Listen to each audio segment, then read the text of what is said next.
has heard testimony about a major drug bust in Isipingo, where police officers Gavin Jacobs, Wazwakhe Sibiya, and Livingstone Mpangase attended to the scene. But evidence given before the commission is that Sibiya had no experience in drug busts as he worked in the human trafficking unit. But Hawks KZN Commander Campbell Newswat has defended the decision to send Sibiya.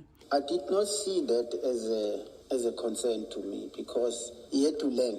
Because now he's with Sanup anyway. Previously, Sibiya denied being involved in a scheme that resulted in the theft of the drugs worth 200 million rand. Khomzo Modise, Eyewitness News. The IEC says the MK Party's attempt to have the 2024 general election results set aside is an effort to redeem itself after failing to secure an outright victory. The Commission and the MK Party have been locked in a legal showdown in the Electoral Court today, where the party is challenging the outcomes of those polls. The MK Party argues that the results were manipulated when the IEC's election results dashboard went offline for over an hour during the counting process. But the IEC's advocate Wim Trengrove argues that the MK Party is abusing litigation norms. What emerges from the factual matrix is a pattern of conduct by the MK Party that deviates from standard litigation practice.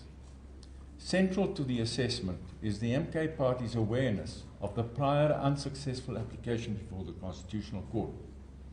This antecedent should have prompted a more cautious and comprehensive approach in presenting the case to this court. Legal aid attorneys say they are outnumbered by prosecutors, yet they are expected to manage growing caseloads with fewer resources. They have blamed Legal Aid South Africa for allowing staff shortages and budget constraints. Members of the South African Legal Workers Union have embarked on a 2-day nationwide protest over what they describe as deteriorating working conditions. They claim frozen posts have forced lawyers to cover multiple courts all at the same time. One attorney has told EWN the situation is placing the rights of vulnerable communities at risk. If I am covering a second court, it means consultation is not going through, preparation is not going through, because I'm so busy covering other courts that I don't get to actually help the people that need help, which means that there's no justice. It's just a number on a page. He says the workload has become mentally and emotionally draining. People are tired. They cannot bear the brunt of all of this work that we have to go through. It's a mental strain. And the employer just goes, we know about it, deal with it. Malawian authorities have blamed the chaotic scenes at Sherwood Hall in Durban earlier today on a misunderstanding between their citizens and the police. Earlier, officers fired rubber bullets and stun grenades to disperse the crowd, which was demanding to be transported home without undergoing the necessary legal processing. The unrest broke out because the group believed they were being taken to a refugee camp or jail instead of back to Malawi. They have been camping at the site for days now, demanding to return to their home country amid protests by anti-illegal immigration groups. Adam Ali from the Malawi consulate says the group did not know what was happening today. But now the thing is, what I'm seeing, the small mistake is they never know anything about this. So when they see the people going into the van, they were thinking now they are being arrested. So that's why it started the chaos. Ali says it took some calls from those already transported to Johannesburg to calm the situation. So now, as I was inside, lucky those people who left yesterday, they are in Johannesburg. So they phoned now to tell their friends that no, we are here in Joburg, we are safe. By now we are at a garage, we are even buying some stuff to eat and whatever. And in Croatia, one person has been arrested following a ship collision which resulted in the deaths of 4 Czech nationals.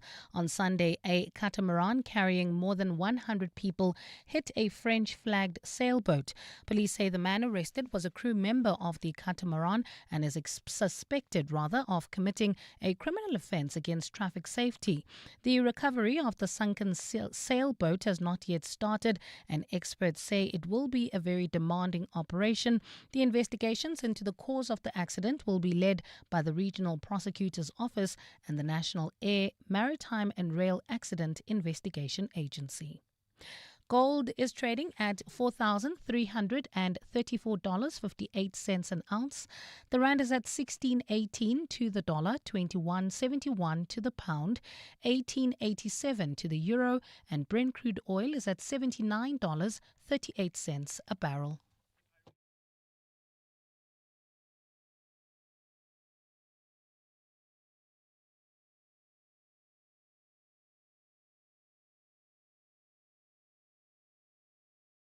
In your sports, Lionel Messi, Kylian Mbappe, and Erling Haaland all make their mark at the FIFA World Cup. The Proteas women looking for immediate response as they take on Pakistan in their second game at the T20 World Cup. And Themba Bavuma is named one of Time magazine's 100 most influential athletes. It's a partly cloudy afternoon in Gauteng today. Temperatures have peaked at highs of between 18 and 19 degrees. The top story in EWN, a senior KZN Hawks official has defended his decision to have an inexperienced officer attend to the scene of a major drug bust.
under no circumstances shalt thou lose. But we'll talk about Bafana later and, as I said, in great detail tomorrow.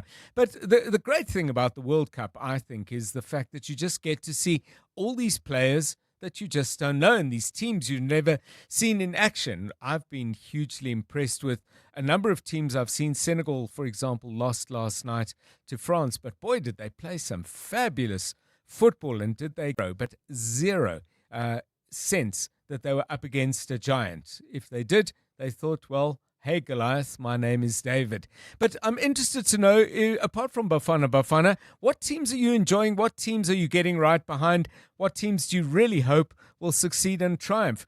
Karabo Charlie, I mean, from what you've seen so far, have you picked up a favorite? Of course, you may have had one before we started. Yeah, speaking of David and Goliath, I'm actually have an interest in these small Nyana teams, the underdogs. They've been doing pretty well. They just, they have that hungry spirit, and they just go all out as if they're not the first time. It's not the first time in the World Cup. So the one that stood up for me, it's Cape Verde. It's the first time in the World Cup, a clean sheet against the Spanish giants. And the goalkeeper is the one that stood out for me the most. The 40-year-old, I don't know if I'm pronouncing it right, Vuzinha. Yes. So he was very impressive. I was just impressed about the underdogs, including Bosnia and the rest. But yeah, the one that stood out for me, since it's an African country, I'll go for Cape Verde. Yeah, they what a rear guard. I think Spain had 21 shots. Cabo Verde, when I looked, I think they had 7. But they actually had a chance to win it right at the death. An intriguing game of football, a real arm wrestle. Jonathan Fairbairn, teams that you fancy in the World Cup, if you're not rooting for Bafana and watching them, who's on your mind? So, afternoon, John, and afternoon to our 702 family. It would be most likely Scotland, purely because my dad was born in Scotland, and the Scottish fans are just absolutely fantastic. I've been watching some of the stories coming out on the social media platforms about the Scottish fans. There was one little boy. He's a US little kid, and he found himself amongst the Scottish fans who were marching to the stadium, and then joined them in the stadium. And the father posted a video saying, his son's speaking Scottish now, with a Scottish accent. Yes. After spending a couple of hours with these fans.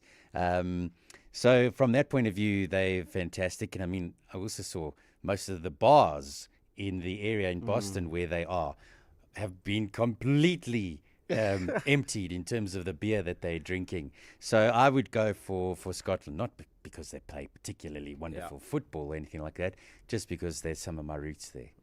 So a quick vouching for Scottish fans, because I was at the World Cup in Italy in 1990. Yes. Now, the Scottish fans could not drink the town dry because everywhere there was a game, there was an alcohol ban. That was the heyday of English football hooliganism.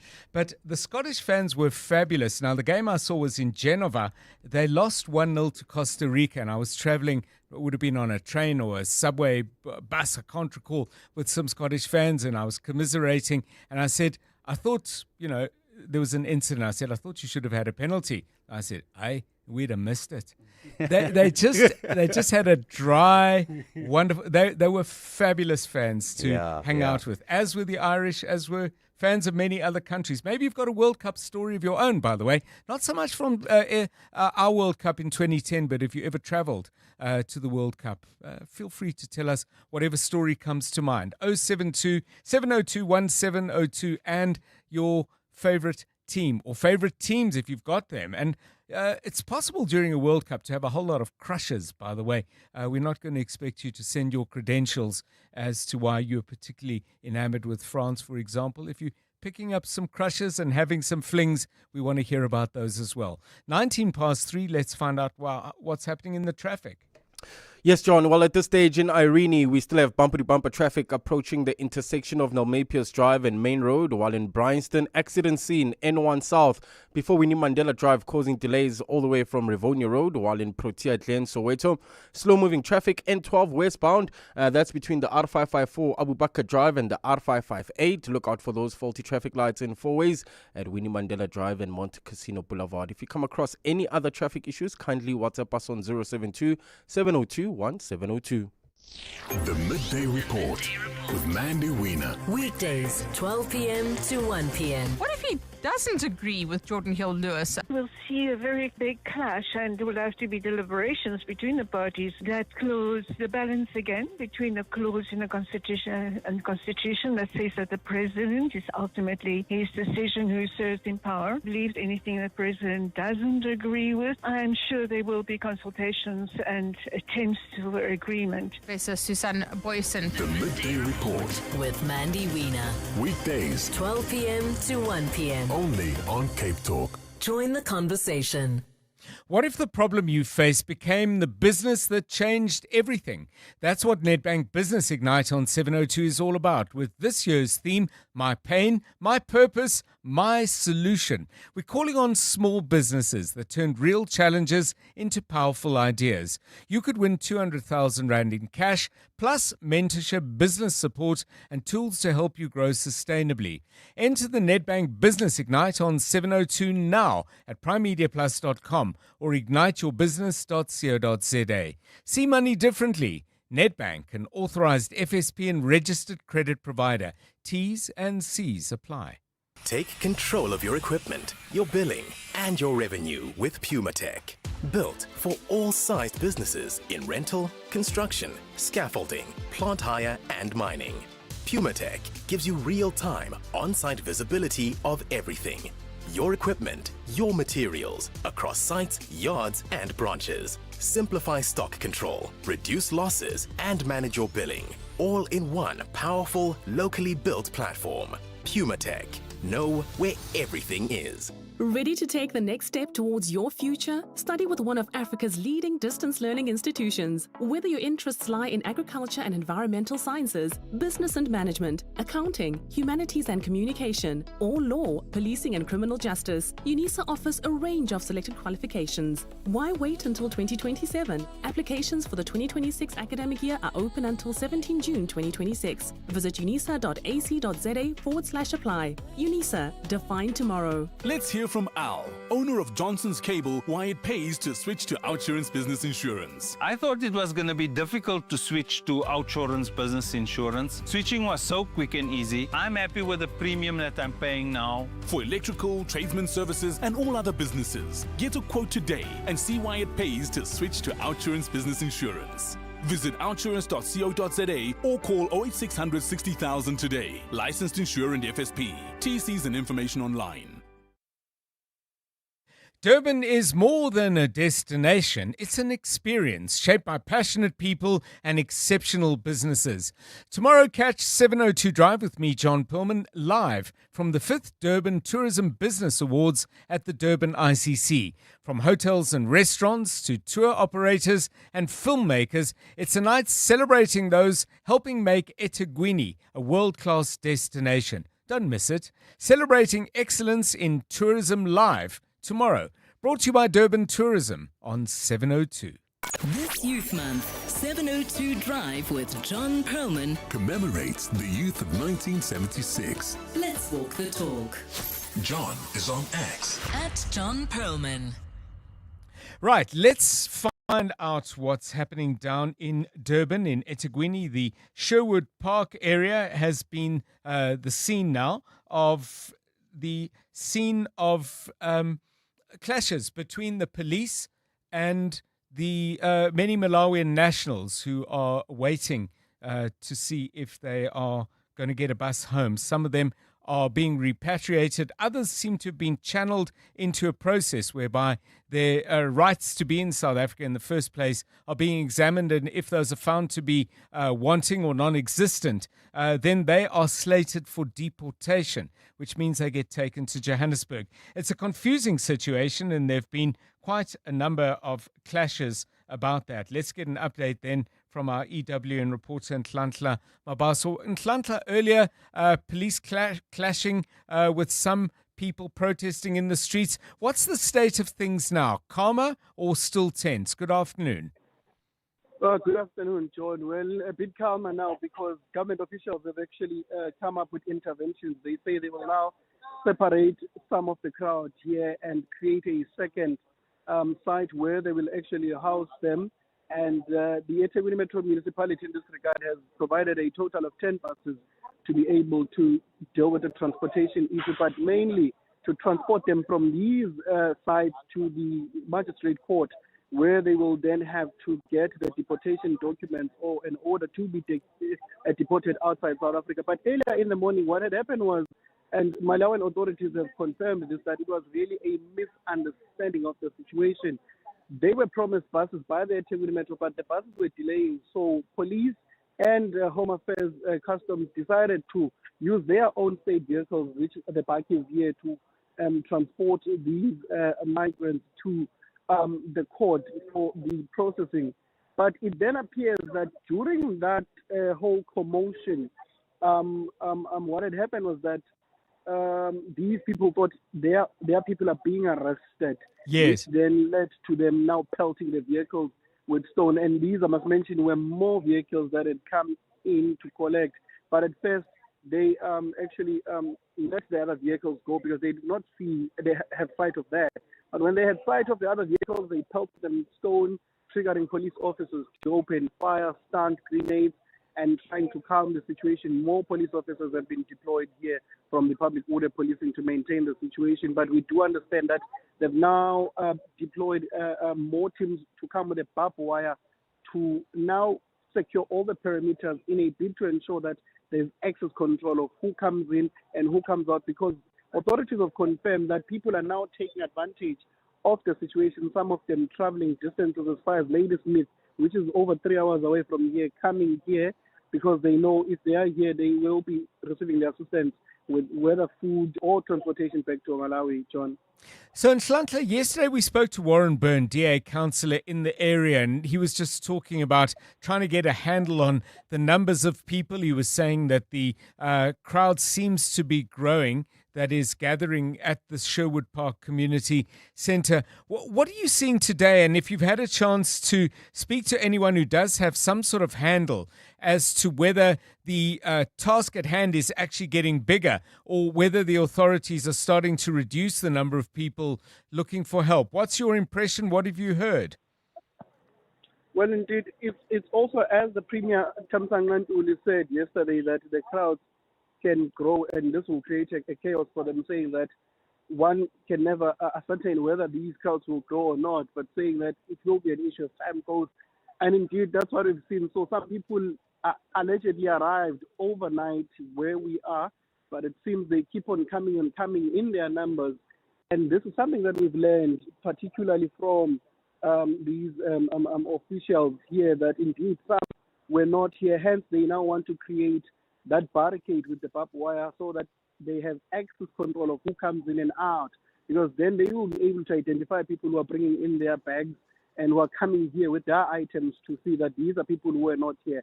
But really chaotic scenes earlier on, and indeed we can still hear some, crowd chanting inside. Yes. Whenever there's disagreements about something. But now, as we speak, John, I see one bus has arrived here, it's opened, where it's going to be loading these people, but also it's open where it will be loading the bags. It seems it's preparing to leave for Lilongwe, where these people will be deported. And when I say these people, I mean people who went through the legal process where they appeared in court and then were granted the deportation documents.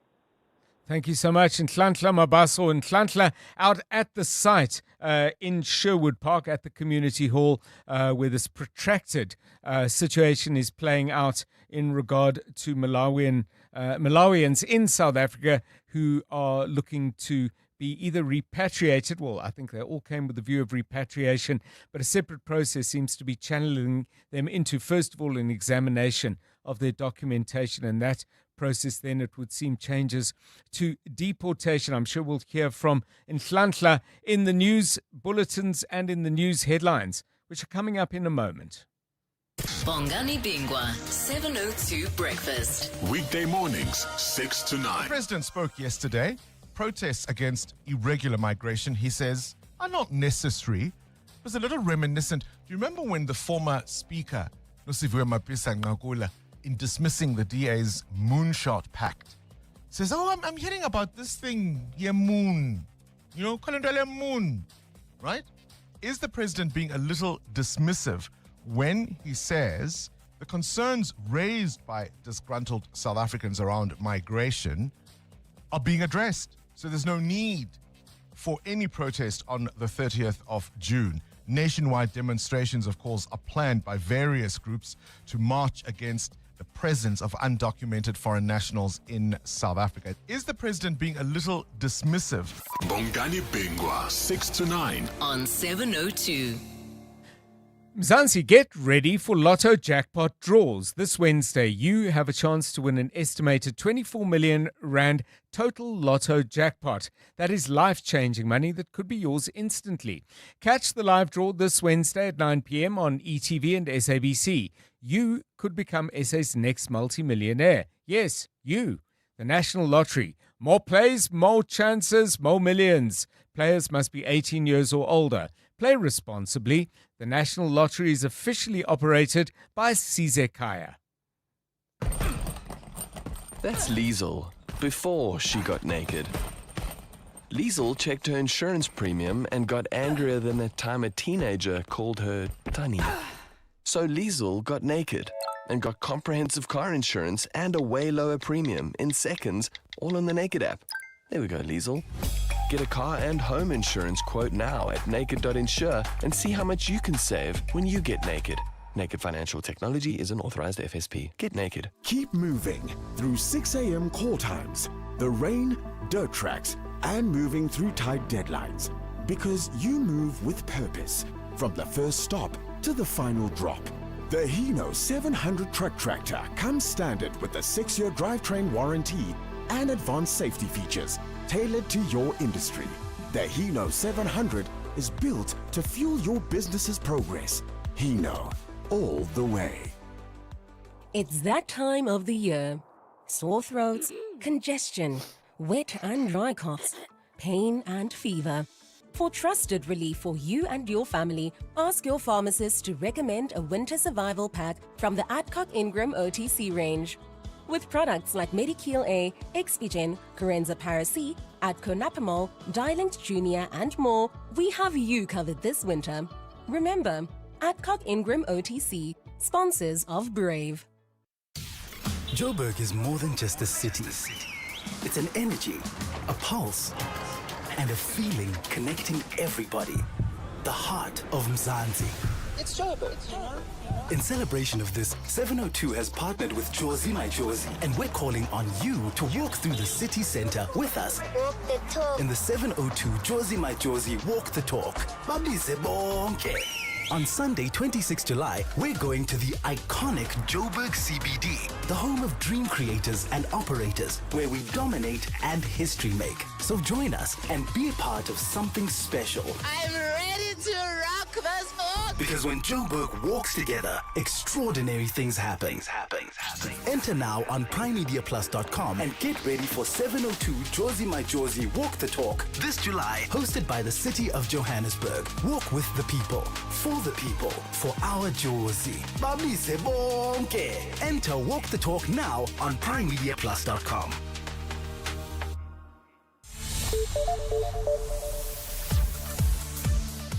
Right, at 27 minutes to 4, let's get the very latest eyewitness news. And Bali Dlamini, good afternoon. Thanks, John. Good afternoon. The country has moved one step closer to establishing a basic income grant policy, which is now heading to Cabinet for a final decision.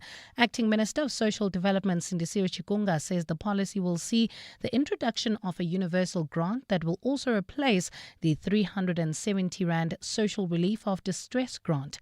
Chikunga told Parliament's Select Committee on Social Services today that they will also be meeting with National Treasury to discuss the viability of the new policy. Babalondenze reports. Acting Minister Cindy Chikunga says studies have shown that the SRD grant has made significant contributions to shielding millions of South Africans from extreme poverty and hunger. She says 8.5 million people have benefited, but this still falls far short of targets. Chikunga says the department presented the draft policy to Cabinet on the 26th of November 2024, and Cabinet directed that further work be done. Extensive consultation have since been held with key stakeholders, and the department has since updated the draft policy accordingly and will be meeting National Treasury on this matter. Chikunga said further public consultations will start on the basic income grant once Cabinet has refined the draft policy, which is expected to overhaul the country's social welfare system. Baba Londenza, Eyewitness News. The sexual assault case of convicted paedophile Ian Wes has been delayed again in the Wynberg Regional Court.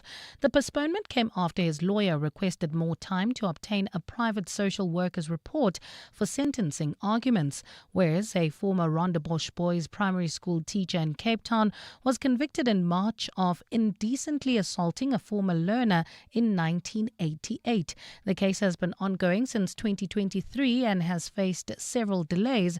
Ntutuzelo Nene reports. Ian Wes's attorney William Fullard told the court the defense was not ready to present arguments on sentencing because a private social worker's report was still outstanding. The defense had previously requested a postponement on May 13th to obtain the same report. However, Fullard said his client could not afford to pay for it after initially indicating that he would. He also said the state social worker's report was only received on Monday evening, leaving insufficient time to assess its contents before court proceedings. Fullard asked for another postponement to secure a private report, arguing it would assist the court in making an informed sentencing decision. State prosecutor Rafika Cornelius opposed the request, saying the defense had enough time since May to obtain the report. She argued that the defense was simply dissatisfied with the findings of the state report and that a new report would not change the facts of the case.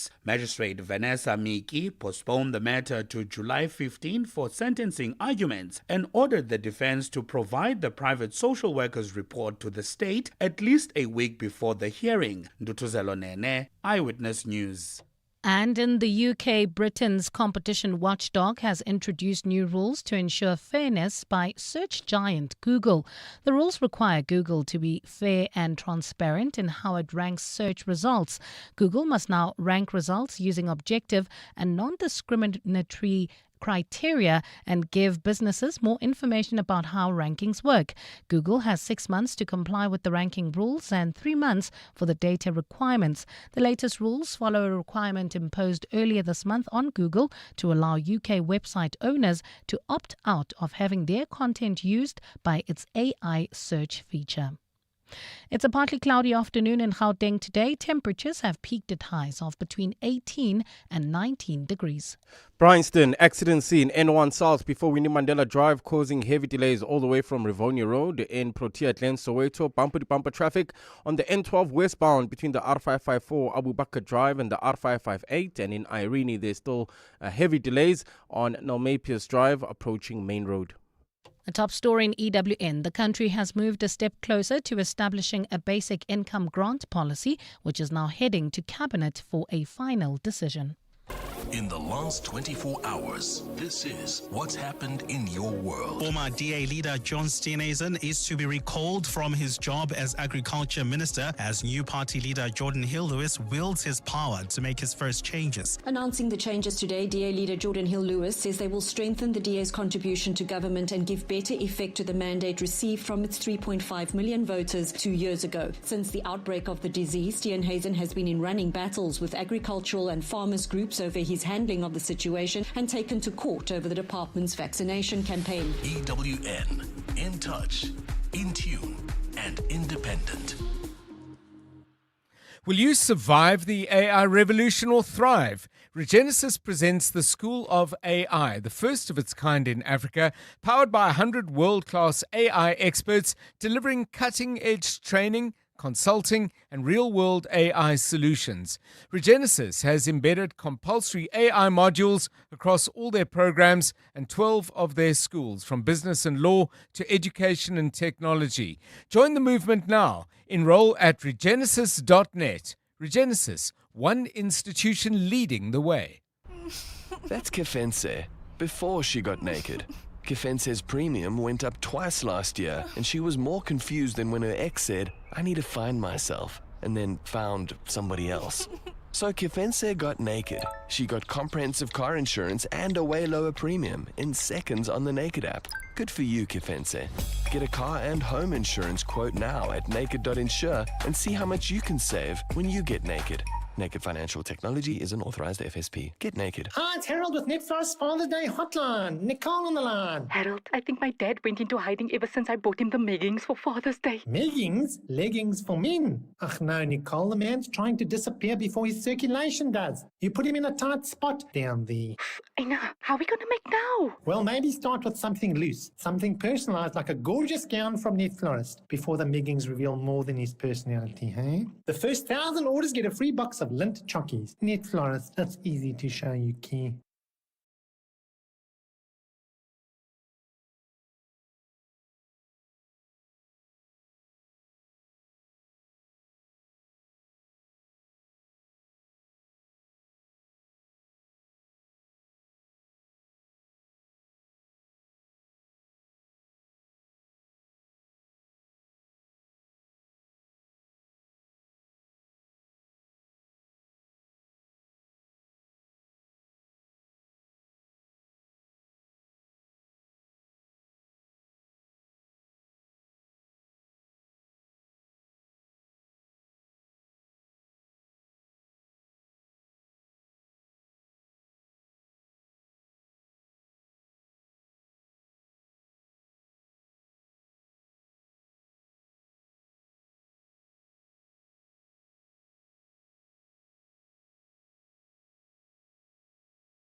I think the political elements of it kind of make it seem like everybody's on edge, especially during that game. And I don't know what they think the fans are going to do. The team just want to play the game. It's everybody else around them that's making the political issues much bigger for the team than they actually need to be. While John, three of the deadliest forward in world football made their mark on day 6 at the FIFA World Cup. Lionel Messi netted a hat-trick in Argentina's win over Algeria to draw level with Miroslav Klose as the tournament's all-time leading scorer with 16 goals. Kylian Mbappe's brace in France's 3-1 win over Senegal saw him overtake Olivier Giroud as Le Bleu's all-time leading goal scorer, while Erling Haaland netted a brace on his World Cup finals debut as Norway claimed a 4-1 success over Iraq. Stale Solenberg has praised the forward, who's now scored 57 goals in 51 appearances for his country. He liked the occasion, he lived up to the occasion. The occasion wasn't too big for him. You saw also the tendency before he scored the first goal on a beautiful attack, beautiful cross by Wolfe, but you could see one or two actions before there, but it was where he nearly came through. I had a good feeling. Before the game, the 2 last training sessions with him has been very, very good, so I had a quite comfortable feeling that he would do it for us today. Real Madrid have confirmed the signing of free agent Bernardo Silva on a 2-year contract after his departure from Manchester City. He's the second player to commit themselves to Los Blancos in the last 24 hours after defender Antonio Rudiger extended his deal until 2027. On the domestic front, Idiski Times is reporting that Golden Arrows have officially parted ways with head coach Manqoba Mngqithi. This follows the departure of his 2 assistant coaches, who also include Kagiso Dikgashwe. Mngqithi leaves despite leading Abafana Best-Tende to a first top 8 finish since the 2020-21 season. That's as they finished in 6th place in the Betway Premiership. Switching over to the T20 World Cup, where the Proteas women are back in action this evening as they take on Pakistan in their second pool game. They're looking for an immediate response after falling short in their opener against Australia. And Sinalo Jafta has expressed confidence in their ability to secure a win. For us is to just be open-minded, take the lessons out of the game. If you look at that game, Australia beat us in phases that were really crucial. When we sat down, we said this is where we have to be very clinical as a team. And I mean basics, something that you always get jittery in the first game. But I think when you look at our team, coach was really firm in saying, you know what, it's time for us to actually reflect so that for the next game we know exactly what we need to focus on. And Proteas captain Themba Bavuma has been named by Time magazine as one of the 100 most influential people in sports for 2026. On the back of the team winning the World Test Championship final last year, Bavuma is hailed as someone who's always carried more than the weight of his shirt. The Test captain joins a list of compatriots that includes Trevor Noah, Siya Kolisi, Nomza Mumbata, and President Cyril Ramaphosa in being featured on Time magazine's list. Tholakele Mganga, Eyewitness News Sport.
The MK party wants to rope in an expert to help its elections case, and legal workers want reforms at Legal Aid SA.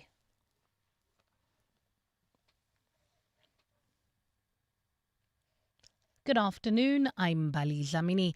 The MK party wants the Electoral Court to grant it permission to bring in an IT expert to support its claim that the IEC's election results dashboard may have been used to manipulate votes. The court is currently hearing arguments in the MK party's bid to have the 2024 national and provincial election results set aside.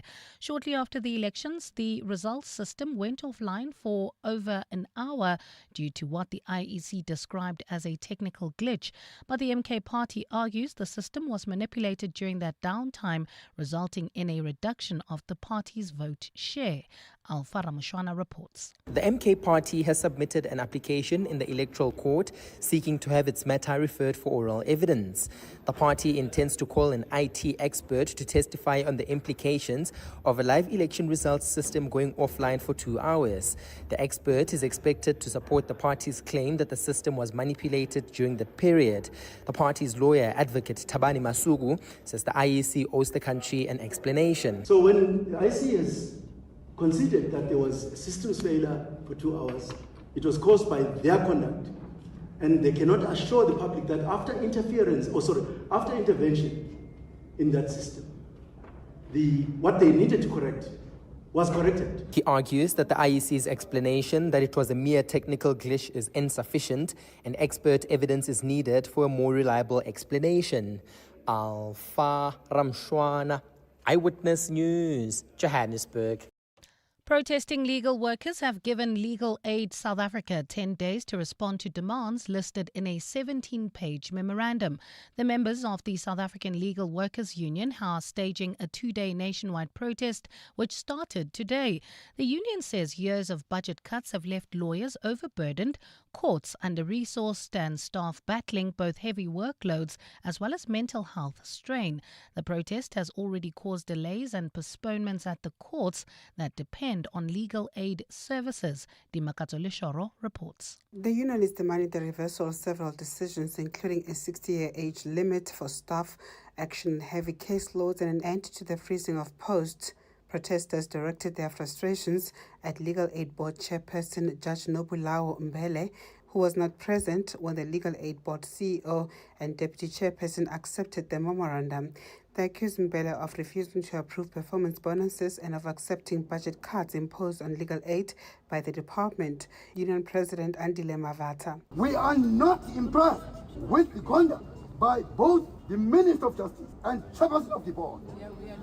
In our view, both have absolutely no interest of legal aid employees. The protest action is expected to continue tomorrow. Dimakato Leshoro, Eyewitness News.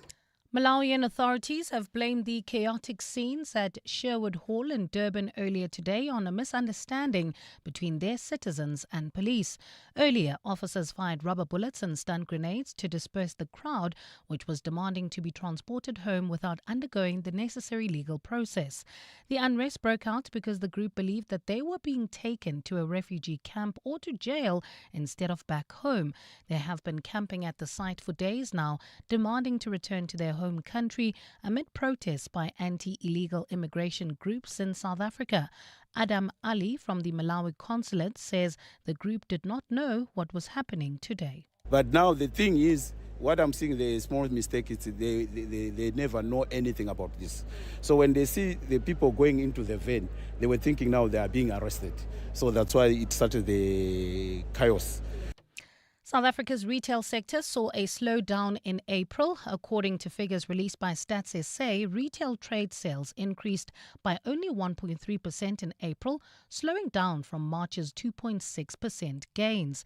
The decline in sales over the last 3-month period suggests that consumers remain under pressure and that spending growth remains uneven. City South Africa economist Gina Skuman says what's important to note about a slowdown in real retail sales is that inflation is climbing. We did see inflation climb quite steeply between March and April. So remember, CPI went from 3.1 in March to 4% in April because of the Middle East crisis and what was going on with fuel prices.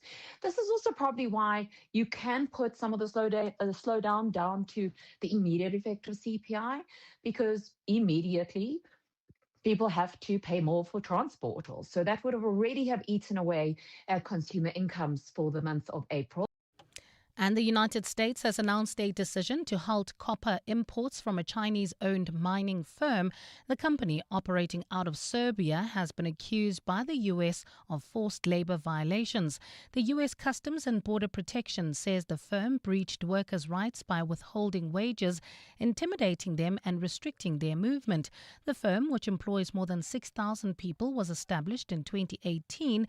NGOs and independent investigations have warned about the working conditions at the company. In 2021, an investigative outlet uncovered serious labor law violations affecting Chinese workers at the firm. Gold is trading at $4,334.58 an ounce. The rand is at 16.18 to the dollar, 21.71 to the pound, 18.87 to the euro, and Brent crude oil is at $79.38 a barrel.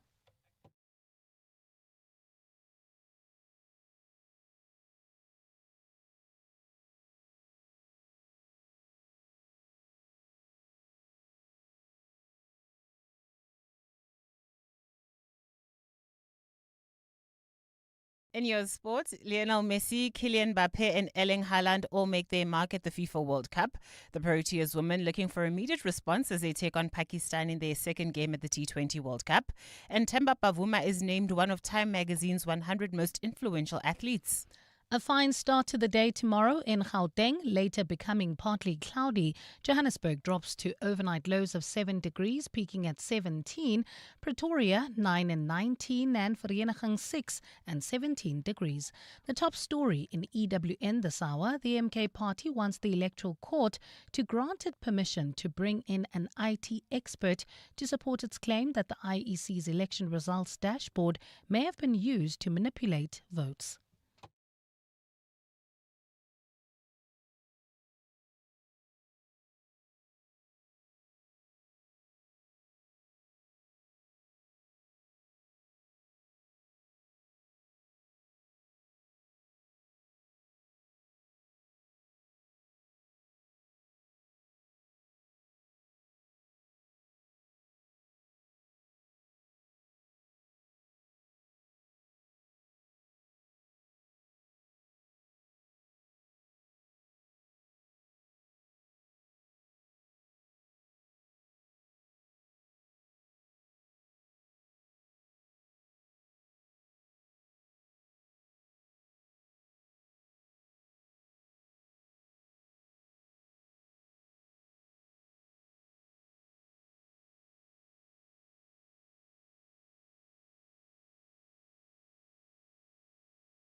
Thanks, John. Good afternoon. DA leader Jordan Hill Lewis says the changes he is proposing to the party's representation in the executive demonstrate the party's values in action. Earlier, Hill Lewis announced he has requested President Cyril Ramaphosa makes changes to the party's deployment within the GNU. The changes include the removal of his predecessor, John Steenhuisen, as Agriculture Minister, and he has also fired 3 deputy ministers. Lindsay Dentlinger reports. While Willie Okamp is set to take over from John Steenhuisen, leader Jordan Hill Lewis wants to bring in 2 of the DA's provincial leaders to the national executive. They are Western Cape MEC and former MP David Mania to replace Okamp at Fisheries, Forestry and the Environment, and Jack Bloom, the party's longest-serving Gauteng leader, to take up the position of Deputy Minister of Water and Sanitation from Selo Seklolo. Bloom will be one of 3 new deputy ministers, which also includes Yusuf Karim at Higher Education and Alexandra Abrams at Electricity and Energy. Steenhuisen will replace Abrams as Deputy Minister of Trade, Industry and Competition.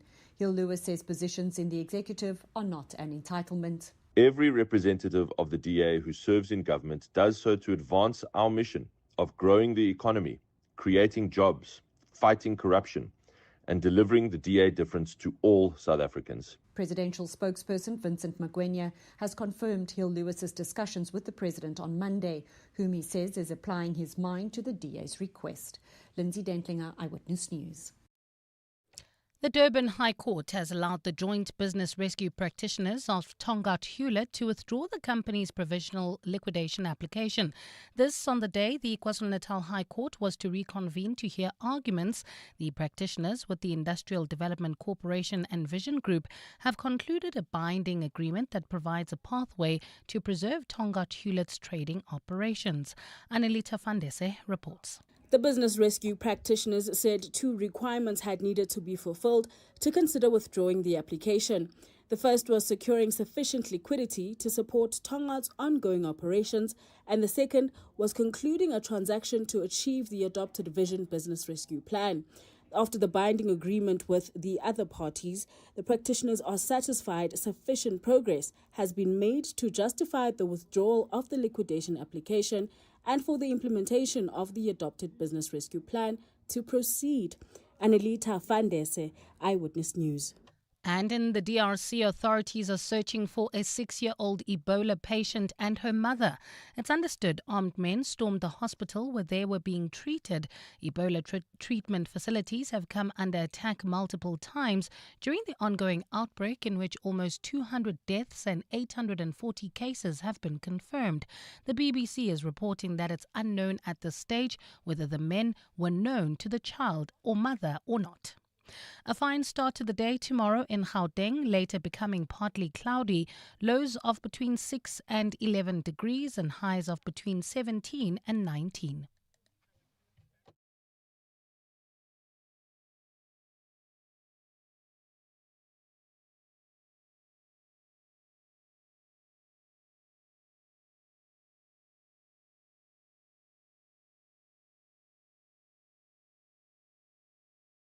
The top story in EWN, DA leader Jordan Hill Lewis says the changes he is proposing to the party's representation in the executive demonstrate the party's values in action.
Thanks so much, John. And Ghana and the Democratic Republic of Congo will hold the hopes of the African continent on their shoulders. That's when they run out in the FIFA World Cup games tonight. The Black Stars are up against Panama, while DRC take on one of the tournament favorites in Portugal. For Roberto Martinez, he's discussed the emotions that players have to contend with when competing at the Global Showpiece event. If you get the opportunity to win World Cup as a player in your career, you're very fortunate. If you got 2, it's a gift. If you get 3, is something that is going to change your life forever. And we got a player that is going to be having his 6. So I think you can take your own assumption from that. But I think it's beautiful. Emotions are fine. And one of the things, we need to match the emotions of Congo. To be in a World Cup that probably we got very little to win tomorrow in terms of the outside. If you win against Congo, it's expected. If you win by 1, it's a big problem. If you draw, it's a catastrophe. If you lose, this is the end of the world. England's quest to win a first World Cup since 1966 will begin this evening with a clash against Croatia. Thomas Tuchel has been forced into a late change to his squad. That's after Thibaut Livermente was ruled out with a calf problem, and he's now been replaced by Trevor Chalobah. Very disappointed and very sad. All of us were. It was kind of a little shock in training when he stopped training, and he straight away had the feeling that this can be an injury that costs him the tournament, and he was unfortunately right. After assessment, we got the information that it's about injury of 4 or 5 weeks, which is unfortunately too long to keep on rebuilding and reintegrating him into the squad. So we took the decision to send him home. New Tunisia head coach Hervé Renard has held his first practice with the squad after replacing Sabri Loshma, who was fired mid-tournament following the 5-1 thumping of Sweden. Renard has 4 days to get the team prepared for their second Group F game against Japan on Saturday. It's not the first time that he's replaced Lemachi at a national team, having succeeded his French counterpart in 2014 as head coach of Ivory Coast following the Elephants group stage exit at the World Cup. Japan are the best team in Asia, very good team. Your preparation games were fantastic with some very, very good result. The first game to draw against Netherlands, it's also a good performance. I know very well the quality of this team, but at the moment we need to be focused on ourselves. And South Korea's players have begun a boycott of their own journalists after audio was leaked of them mocking Heung-min Son. The Korean FA condemned the language used as inappropriate and disrespectful, saying it had caused great shock and disappointment as they called on the journalists to act more responsibly. In the audio, the journalist can be heard mocking the captain's military service status. That's after he earned a legal exemption from the standard 21 months by leading his country to Asian Games gold in 2018 and having completed just 3 weeks of marine training in 2020. Tolagile Mganga, Eyewitness News Sport.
need to say, why do we let our vessels wait too long out of anchorage? And I think there's one thing that's for us a bit of a challenge from private sector, is Transnet put in a CTOX window.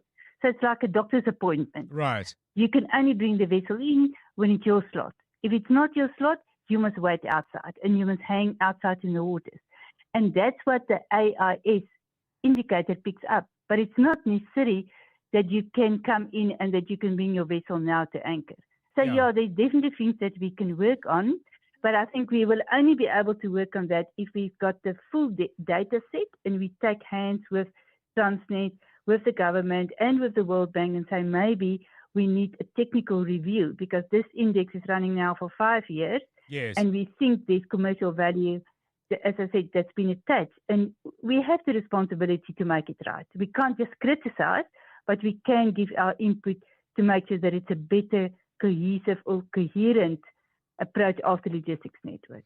Thanks so much. Dr. Juanita Maria is Chief Executive Officer at the South African Association of Freight Forwarders, highlighting what she believes are, I wouldn't necessarily say she was saying deficiencies in the index, but measures specific things which she believes doesn't give a complete picture. One way, of course, in which we can fill in the picture is if the ports, particularly Durban and Cape Town, are actually part of the business you're trying to run or the business you are trying to build and get started. So please share with us your experience. I mean, if you have been engaging with either the Port of Cape Town or the Port of Durban or any other ports along the South African shoreline, give us a call. What's your experience been? What does this survey tell us or not tell us about your direct experience? 072 702 1702.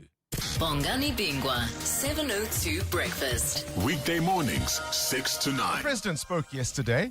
Protests against irregular migration, he says, are not necessary. It was a little reminiscent. Do you remember when the former speaker, Nosiviwe Mapisa Ngakula, in dismissing the DA's moonshot pact, says, I'm hearing about this thing, moon, calendar moon, right?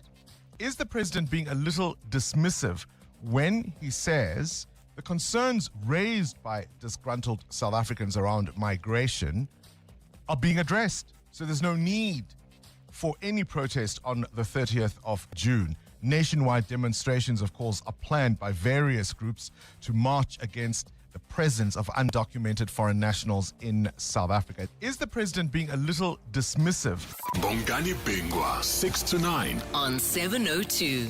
The Johannesburg Philharmonic Orchestra's winter season concerts continue on Thursday, the 19th of June, under the baton of popular conductor Daniel Boyko. This significant event presents the world premiere of distinguished composer Ichmuratov's Concerto for Bayan. The evening ends with Tchaikovsky's monumental Fourth Symphony. The concert takes place at the Linda Auditorium at 7:30 p.m. Tickets are available on Quicket.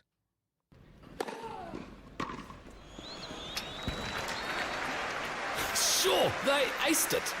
The Championships Wimbledon experience with the Mzansi Advantage is back at Amex Tennistown Monte Casino between 11 and 12 July 2026. Enjoy VIP hospitality, the ultimate big screen experience, a kids fun zone, and so much more. Buy your tickets now on Howler and get 50% off on limited tickets when you use your Amex card. Tennis is better with Amex. American Express Cards is operated under license in South Africa by Nedbank, a licensed financial services and registered credit provider. T's and C's apply. Hi there, I am Amahle, a stem cell donor. What started out as curiosity turned into an opportunity for me to save a life. Naturally, I was taken aback when I was found to be a match for a patient in need. In South Africa, over 4,000 people die of blood cancer each year. I donated stem cells and I was able to give someone else a second chance at life. Register to become a stem cell donor at kmsafrica.org so you too can be a lifesaver. This is EWN. Impeachment committee to get a legal brief on court proceedings, and eThekwini steps in to ease tensions at Sherwood Hall.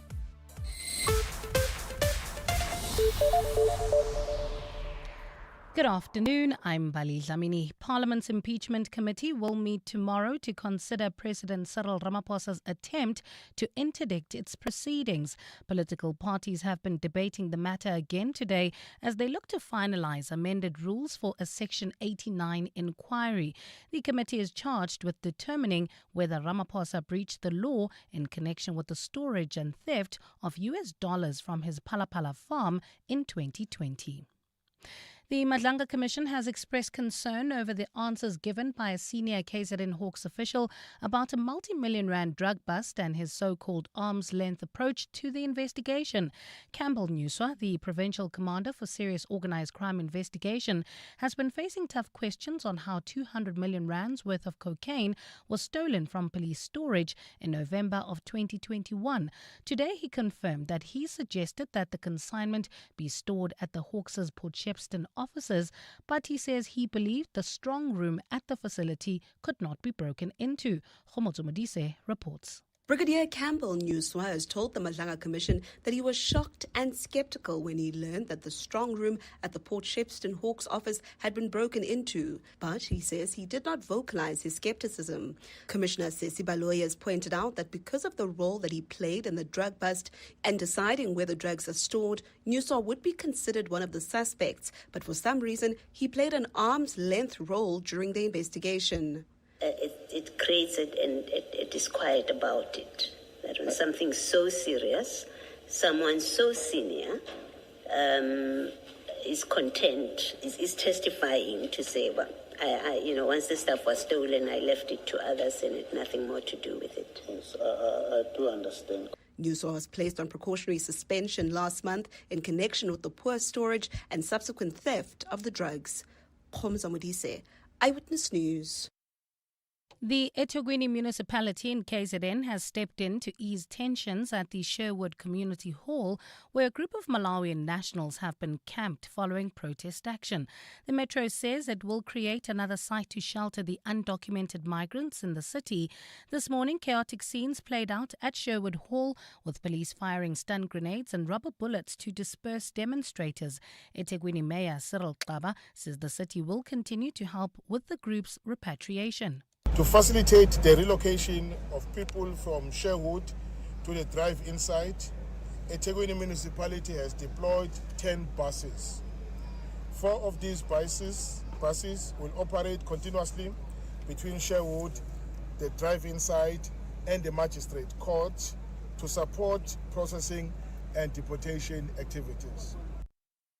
Protesting legal workers have given Legal Aid South Africa 10 days to respond to demands listed in a 17-page memorandum. The members of the South African Legal Workers Union have been staging a 2-day nationwide protest, which started earlier today. The union says years of budget cuts have left lawyers overburdened, courts under-resourced, and staff battling with both a heavy workload as well as mental health strain. The protest has already caused delays and postponements in courts that depend on legal aid services. Dimakatso Leshoro has more. The union is demanding the reversal of several decisions, including a 60-year age limit for staff, action heavy caseloads, and an end to the freezing of posts. Protesters directed their frustrations at Legal Aid Board Chairperson Judge Nobulawo Mbele, who was not present when the Legal Aid Board CEO and Deputy Chairperson accepted the memorandum. They accused Mbele of refusing to approve performance bonuses and of accepting budget cuts imposed on legal aid by the department. Union President Andile Mavata. We are not impressed with the conduct by both the Minister of Justice and Chairperson of the Board. We are not. In our view, both have absolutely no interest of legal aid employees. The protest action is expected to continue tomorrow. Dimakatso Leshoro, Eyewitness News. And the United States has announced a decision to halt copper imports from a Chinese-owned mining firm. The company, operating out of Serbia, has been accused by the U.S. of forced labor violations. The U.S. Customs and Border Protection says the firm breached workers' rights by withholding wages, intimidating them and restricting their movement. The firm, which employs more than 6,000 people, was established in 2018. NGOs and independent investigators have warned about the working conditions at the company. In 2021, one outlet uncovered serious labor law violations affecting Chinese workers at the same company. Gold is trading at $4,346.48 an ounce. The rand is at 16.18 to the dollar, 21.68 to the pound, 18.85 to the euro, and Brent crude oil is at $79.38 a barrel. Polls off. You can still expect about a 20-minute delay on Witkoppen Road approaching Main Road. This is due to faulty traffic lights in Sandton. Heading towards the M1, traffic remains heavily backed up on Grayston Drive between Rivonia Road and Catherine. And in Protea Glen, bumper-to-bumper traffic on the N17 westbound between the R554 Abu Bakr Drive and the R558. In your sport, Carlos Queiroz set for a record-equaling fifth straight FIFA World Cup as Ghana take on Panama. Thomas Tuchel tells his England team they have the right to dream as they get their tournament underway against Croatia. And Sinalo Jafta trusting the process after their T20 World Cup starter. A fine start to the day tomorrow in Gauteng, later becoming partly cloudy. Johannesburg drops to overnight lows of 7 degrees, peaking at 17. Pretoria 9 and 19, and Vereeniging 6 and 17 degrees. The top story in EWN this hour, Parliament's Impeachment Committee will meet tomorrow to consider President Cyril Ramaphosa's attempt to interdict its proceedings. EWN, in touch, in tune and independent. For the latest, visit ewn.co.za or download the EWN app. On Sunday, 26 July, 7:02 Josie My Josie Walk the Talk unites us all in the iconic Joburg CBD. 7:02 Walk the Talk. Enter now on primemediaplus.com. 7:02. Drive home with John Perlman. John Perlman, 3 to 6 p.m. On 92.7 and 106 FM. Let's walk the talk. 7:02 Drive, it's 8 minutes past 5. Good to have you with us. The big domestic political story of the day, for sure, has been big changes made by DA leader Jordan Hill-Lewis. He has removed John Steenhuisen, or was actually indicated to President Cyril Ramaphosa in a formal way. It wasn't a by the way, it is a process that they would like to replace John Steenhuisen, his predecessor as DA leader, as the Minister of Agriculture. Willie Okamp is the man they would prefer to step into that role. And there have been some other shuffles as well in the Deputy Minister ranks. Of course, they would need to put in someone as Minister of Forestry, Fisheries and Environment, because that is the position Willie Okamp has been occupying. He, not so long ago, replaced Dion George. So lots of changes at the DA. What are they all about? Are they aimed at the party? Are they aimed at the party faithful? Are they aimed at voters and trying to send out a signal as to what they're doing? We're trying to get a better sense of what's going on. Political analyst Sanusha Naidu joins us shortly to give us her insights. Coming up as well on the program, we've got some special music for you that I'll tell you about in just a moment. And we've been talking about food, hot and cold. And we've been talking about crocodiles, because today is World Crocodile Day. Fascinating interview with Dr. Zander Kombrink, an expert on crocodiles from Tshwane University of Technology. You can pick that up on our website, primemediaplus.com. One little question I have, by the way, coming out of the World Cup. And I think I may have asked listeners about this many years ago, but I never got an answer that I was absolutely clear on. Older generation football fans, often in my conversations that I had with them, referred to the goalkeeper as the Mendy.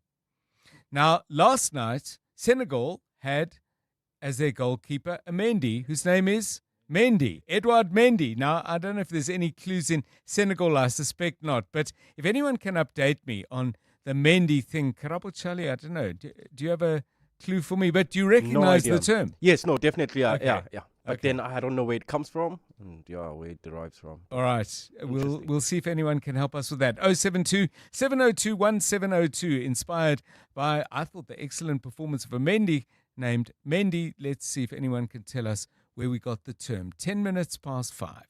702. WhatsApp John on 072 702 1702. I beg to disagree with Tolagel. Yesterday's food is always the most delicious. Food that comes directly from the pot that you just cooked now. For me, as a hampi, I need to the way it's but molatsa ka cabbage ya mabane le nama ya stew sa mabane. Just on the topic of cold food and hot food, I generally don't mind cold food. But the only thing that you cannot ever eat cold is mkhudu. That is not possible. It has to be hot. And the other thing that I noticed as well is that when you go to a restaurant and you order an iron spine, it comes hot. But when you go to a kasi, we refer to it as itolo, which is a knee basically. So itolo is always served cold. So I prefer my iron spine or itolo definitely cold, maybe with a little bit of acha as well, and then it just goes down. Mulefa from Rodopot. Yeah, thanks for all that feedback. I'm still looking for a Mendy explanation, but I'm sure it's coming. It's 12 minutes past 5. You're with John Perlman on 702. So I mentioned to you we're going to be doing some music a little bit later. So let me play you a song that a lot of people think is great.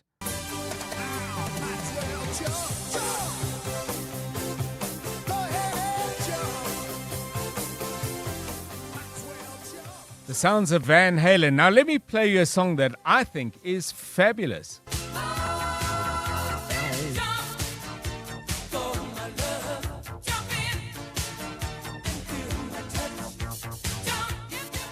What those two songs have in common is they both have the same name. Both are called Jump, one by Van Halen, the first, and the second one, which, all sorts of memories from that one by the Pointer Sisters. Now, the question we're asking you today is songs with the same name but completely different songs, different artists. People, please, I'm not asking you about cover versions of the same song. And already we've got some great answers, which I think indicate very clearly people get the question. But I just want to repeat that so I don't disappoint you by getting a message and a suggestion of a cover version. We end up not playing it. So songs with the same name, please. And once you've picked them out, tell us which of them is your favorite. And we'll see how many of those we can play in the last part of the show. That's coming up at 20 to 6. EWN Traffic. To the roads now, where Sharon Lee is experiencing some delays. Karabo Chale with the cause and the solution, I'm sure. Yeah, well, traffic is sluggish. This is coming off of the N1 into Sharon Lee on Malibongwe Drive between the N1 and Witkoppen. Not clear what's causing these delays. So if you are on that route, please let us know. Be our eyes and ears. You can WhatsApp us on 072-702-1702. In Furland, there's also traffic pressure heading towards Soweto. This is on the N1 southbound from Beyers Naudé to 14th Avenue. Due to an earlier accident, pulls off. You can still expect more than a 20-minute delay on Witkoppen Road. Approaching Main Road due to faulty traffic lights. Santon heading towards the M1. Traffic remains heavily backed up on Grayston Drive between Rivonia Road and Catherine. Heading into the Joburg CBD, traffic also sluggish on the M2 westbound from Heidelberg Road to the Crown Interchange due to an earlier accident. And in Hermanstad, Pretoria, slow-moving traffic. That's leaving the Pretoria CBD on Eskiam Pahlele between Wormhagen and the R80. For the latest traffic updates, you can also follow us on X at EWN Traffic. There's more EWN on air, online, and on the EWN app. Breaking news. Motorists are bracing themselves for even more fuel price hikes in June. Or prepare differently. BYD hybrid vehicles use up to 70% less fuel than normal cars. And BYD fully electric vehicles, no fuel at all. Test drive the brand new BYD Atto 2 DMI plug-in hybrid this June and kiss rising fuel prices goodbye forever. Visit byd.coza or your nearest dealership. BYD, build your dreams. The XXL Savings Championship is here, and with Checkers, everyone can save. Get deals like Bacoma Wheat Bix cereal, 900 grams for $52.99. Clover Crush 100% fruit juice blend, 1.5 litre, any two for 79 Rand. And Omo Auto Liquid Detergent 1.5 litre, or capsules 14 per pack, any two for 149 Rand. Valid until 21 June, only at Checkers. Not every change feels like a choice. Some arrive as disruption. Shift Happens with Richard Sutton is a podcast about those moments where life moves first and you have to catch up. When certainty disappears, direction blurs, and everything familiar starts to shift. You'll hear stories from people who faced change, doubt, and pressure and found a way forward. Their stories give us confidence. Living vicariously through their experience gives us hope, and we learn from their journeys. Because what feels like an ending is often the beginning of something else. Shift Happens, weekly on primemediaplus.com, the Prime Media Plus app, Spotify, and Apple Podcasts. Powered by First Light, therapeutics for the modern mind. Johannesburg is calling on Sunday, 26 July. Join thousands of Joburgers for the 702 Jozi My Jozi Walk the Talk, proudly partnered by Standard Bank. Walk the historic streets of the CBD, starting and finishing at Ellis Park, and celebrate a city on the rise, growing, evolving, and full of possibility. It's more than a walk. It's Jozi coming together. Register now for the 702 Jozi My Jozi Walk the Talk. Standard Bank is an authorized financial services and registered credit provider. You're with John Perlman on 702. Let's walk the talk. Okay, 17 minutes past 5 o'clock now. Let's focus our attention on the Democratic Alliance, specifically on a decision announced by the party's leader, Jordan Hill-Lewis, who of course is also the executive mayor of the city of Cape Town.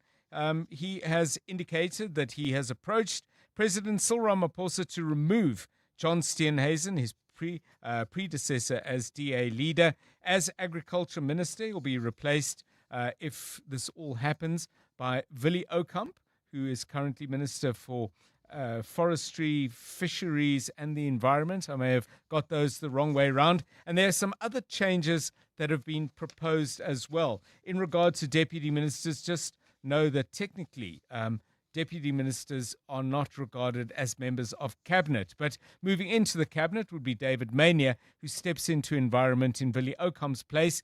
Alexandra Abrams would be serving as Deputy Electricity and Energy Minister. Yusuf Kasim steps in as Deputy Minister of Higher Education and Training.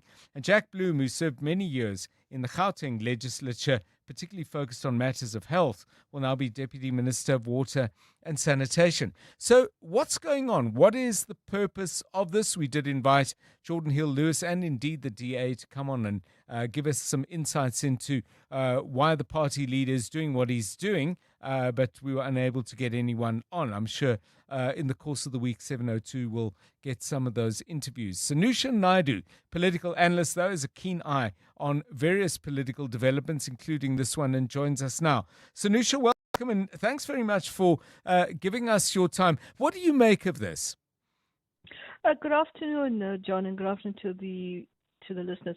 I mean, it's an interesting trajectory, both in terms of what's happening internally to the DA, but also in terms of how this is playing out, in terms of how they are restructuring or, in a way, reshuffling their internal personnel in cabinet, and perhaps to reflect what was some of the dynamics that came out at the Federal Congress around the election of Jordan Hill-Lewis, but also in terms of trying to maneuver that in the context of whether you want to have an outgoing or an ex-head of the party still staying in a prominent position, and trying to recalibrate that in a way that will give perhaps Jordan Hill-Lewis more kind of traction in terms of the alignment between him being the head of the party, but also in terms of cabinet.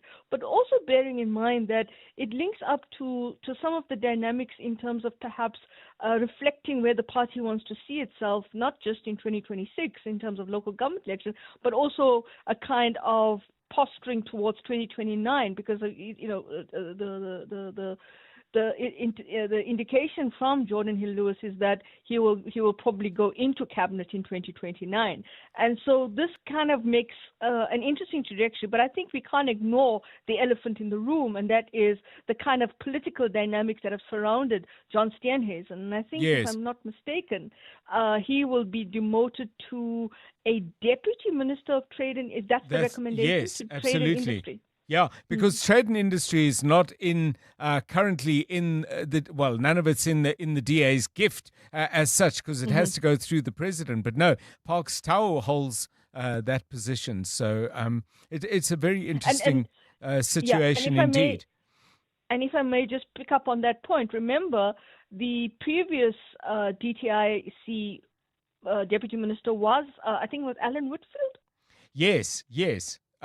So it was a DA member. And so Andrew portfolio Andrew Whitfield, sorry. And so it is a position that, remember, President Ramaphosa had fired Andrew Whitfield because of that whole US trip and debacle. Yeah. So, I mean, is this aimed at party members? Is it aimed at party leadership? Or is it aimed at potential voters? I think it's a combination of all. I think internally there is a sense that when Steenhuisen had that debacle and the kind of altercation with Dion George, and then how that played out. And of course, internally, we know that Steenhuisen had to be fighting to keep his head above water. And then, of course, he indicated he's not going to stand for the position of leader of the party for a third term. That changed the dynamics as well. But I think internally you also want to have those that want to have a better handle on the GNU. Right. And that means bringing in people that they feel they feel confident with, but perhaps even more trustworthy with.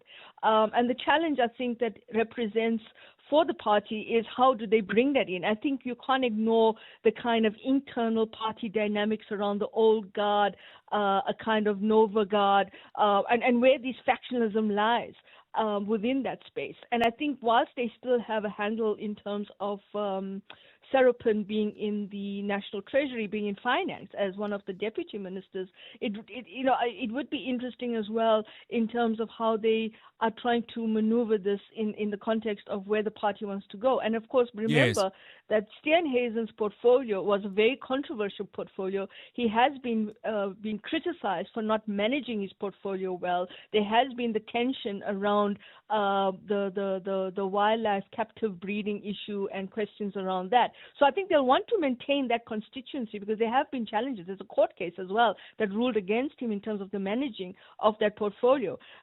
So they'll want to maintain that constituency of farmers, etc., as a voting bloc.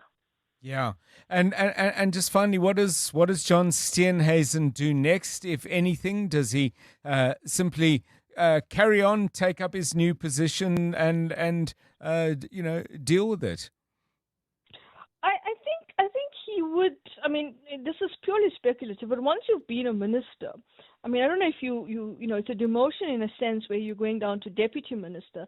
Do you want to not stay in government? Do you want to stay in government? Is he still going to be stay as a member of the DA? That's another point. If he decides to stay, he'll take the demotion. Remember, there's also these financial issues that have been raised around Steenhuisen's personal finances and questions around some of those issues. So, I think in terms of a salary, you'll want to stay.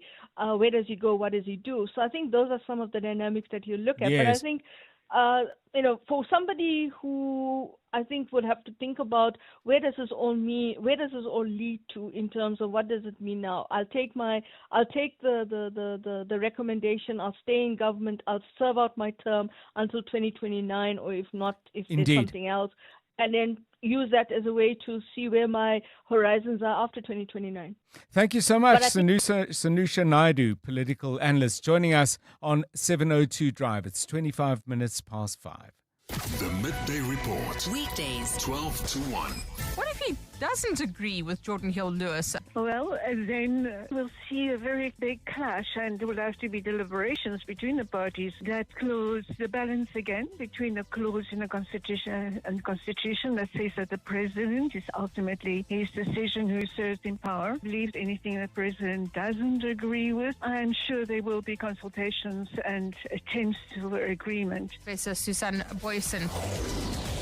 The Midday Report With Mandy Wiener. 12 to 1 on 702. 702.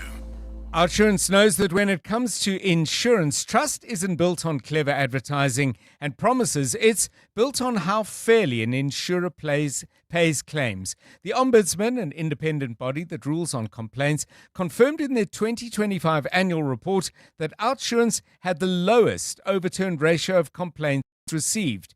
Make today the day you switch to Outsurance, where you always get something out.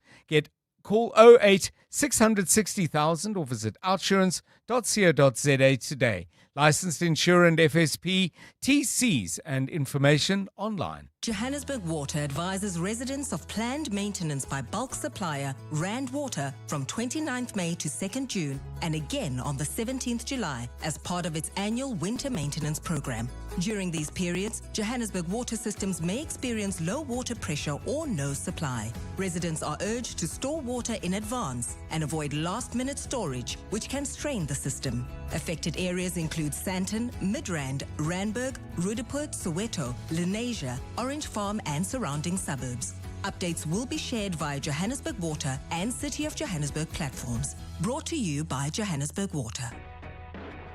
Do you ever call you like to sell, but don't trust your uncle or your pal? Then we buy cars just for you. Buying cars is what we do.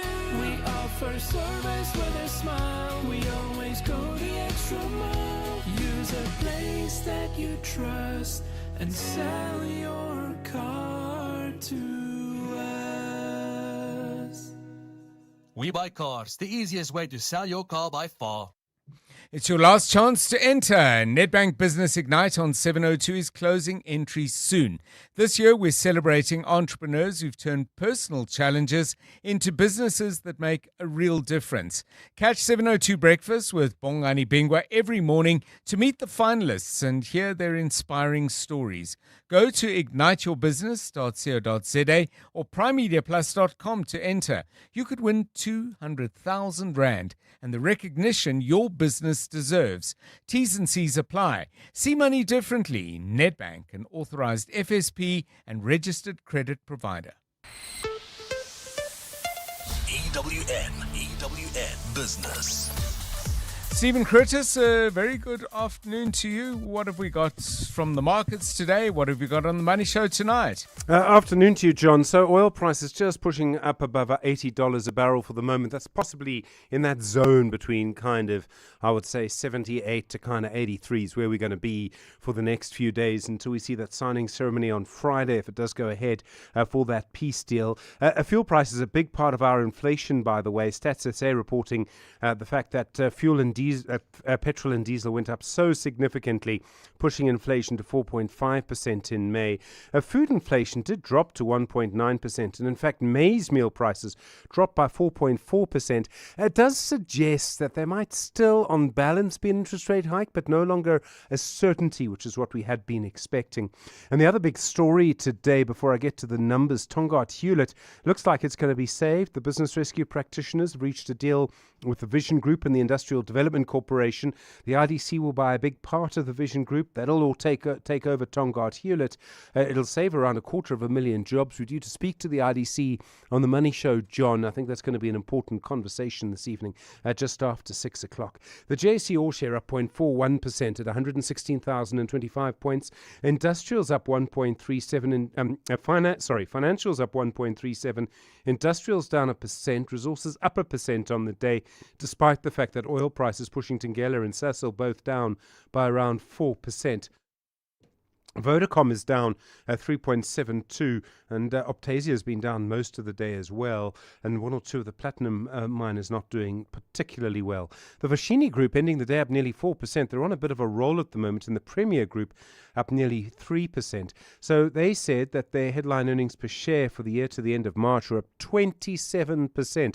Lots more efficiency. The big bakery at Ayrton, 16,000 loaves of bread an hour, John. They've outdone me by a factor of around 16,000. So that's really a massive number. That's made them more efficient. And then the Vukile Property Fund, their headline earnings per share up 13%. I will speak to their CEO on the Money Show as well tonight. I want to ask particularly around what they're seeing regarding cinemas. They've had to refurbish some of their malls and take the cinemas out. And so we'll talk about that on the Money Show this evening.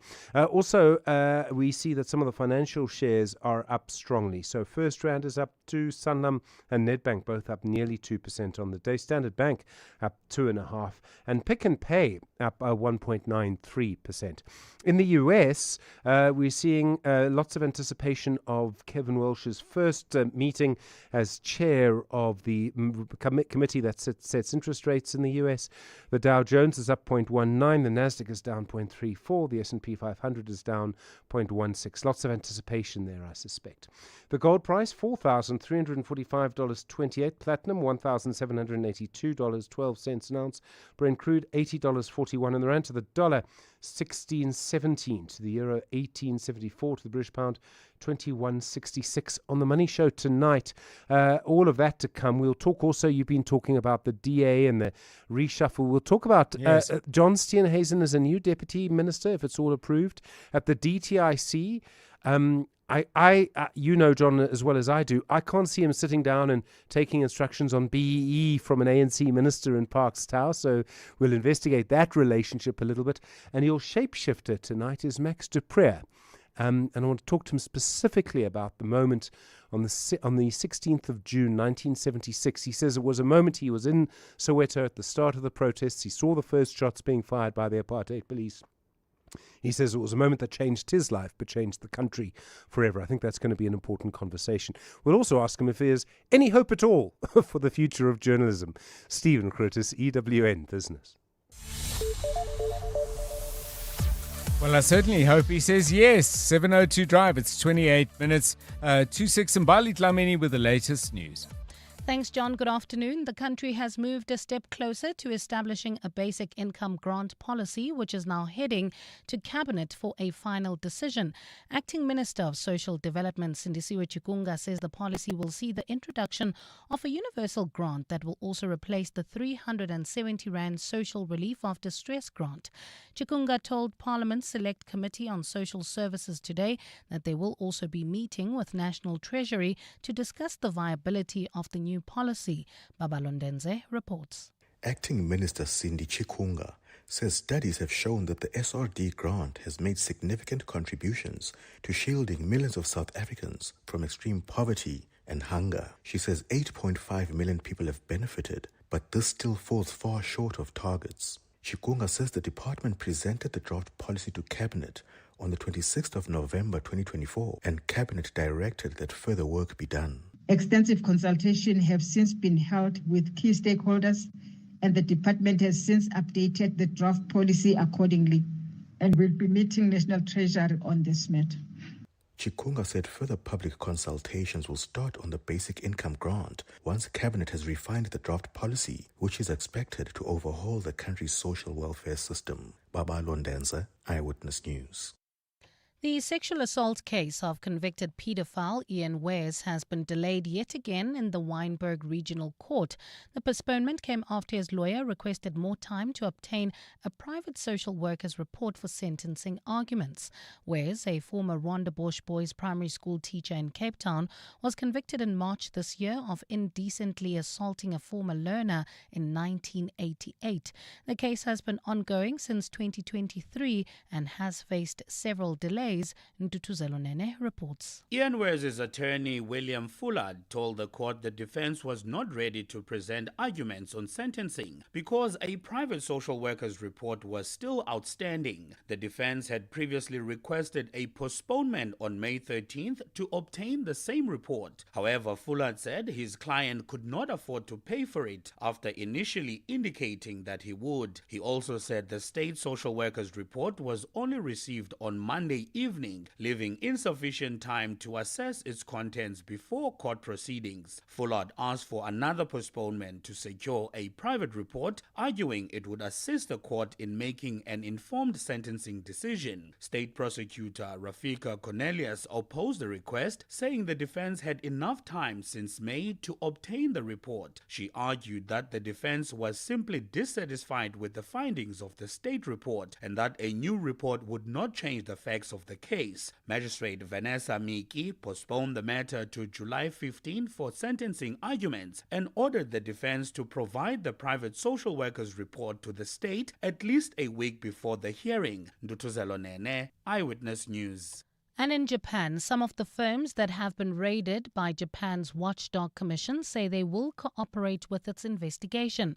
This comes after the watchdog raided some of the country's biggest ice cream makers for allegedly forming a cartel to raise the price of their products. The BBC is reporting that the companies are suspected of inflating their prices beyond increases in the cost of raw materials, even as the country faces a hot summer with record high temperatures. Firms such as Moringa Milk, Glyco and Meiji say they will take the inspection seriously and will cooperate fully. A fine start to the day tomorrow in Gauteng, later becoming partly cloudy. Lows of between 6 and 11 degrees and highs of between 17 and 19. Sharon Lee, traffic heavily backed up on Malibongo Drive approaching Witkoppen due to an earlier accident. Pulls off. You can still expect about a 20-minute delay. This is on Witkoppen Road approaching Main Road due to faulty traffic lights and leaving Sandton heading towards the M1. Traffic remains sluggish on Greyston Drive between Rivonia Road and Catherine. The top story in EWN, the country has moved a step closer to establishing a basic income grant policy, which is now heading to Cabinet for a final decision. Bongani Bingwa, 702 Breakfast. Weekday mornings, 6 to 9. The president spoke yesterday. Protests against irregular migration, he says, are not necessary. It was a little reminiscent. Do you remember when the former speaker, Nosiviwe Mapisa Ngakula, in dismissing the DA's moonshot pact, says, I'm hearing about this thing, moon.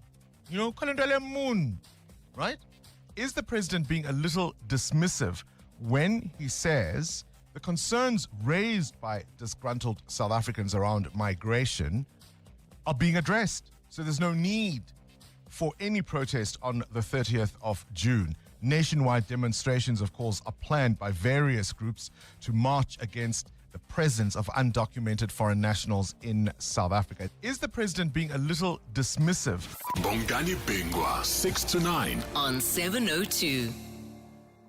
Mzansi, get ready for Lotto jackpot draws this Wednesday. You have a chance to win an estimated 24 million rand total Lotto jackpot. That's life-changing money that could be yours instantly. Catch the live draw this Wednesday at 9 p.m. on ETV and SABC. You could become SA's next multi-millionaire. Yes, you. The National Lottery. More plays, more chances, more millions. Players must be 18 years or older. Play responsibly. The National Lottery is officially operated by Sizekaya. We asked rugby legend Francois Steyn what he thinks of the all-new Toyota BZ4X. France, would you say the BZ4X is a rugged all-wheel drive SUV? Yeah. Cool. Was the acceleration and handling good? Yeah. All right. So you think the BZ4X can handle South Africa? Well, there you have it. The all-new Toyota BZ4X, an all-wheel drive battery electric SUV made to handle South Africa. The BZ4X. it just got real. Johannesburg is calling. Join thousands of Joburgers on Sunday, 26 July for the 702 Josie My Josie Walk the Talk in proud partnership with Standard Bank. Experience the energy and spirit of the City of Gold as you walk through the historic streets of Joburg CBD, celebrating a city on the rise. As an iconic brand deeply connected to Johannesburg, Standard Bank invites you to be part of a movement that's bringing communities together and showcasing the best of Josie. Starting and finishing at Ellis Park, this is more than a walk. It's a celebration of our city and its growth journey. The 702 Josie My Josie Walk the Talk, proudly partnered by Standard Bank. 702. WhatsApp John on 072 702 1702. Good afternoon, John, and to your listeners.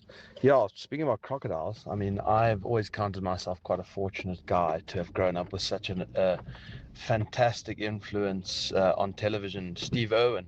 Very strong. The last man on defense, you know. So, yeah, it's a brave man. That's why we call goalkeepers Mendy. Because most of the goalkeepers are very brave and they're the last man on the field. Thank you, John.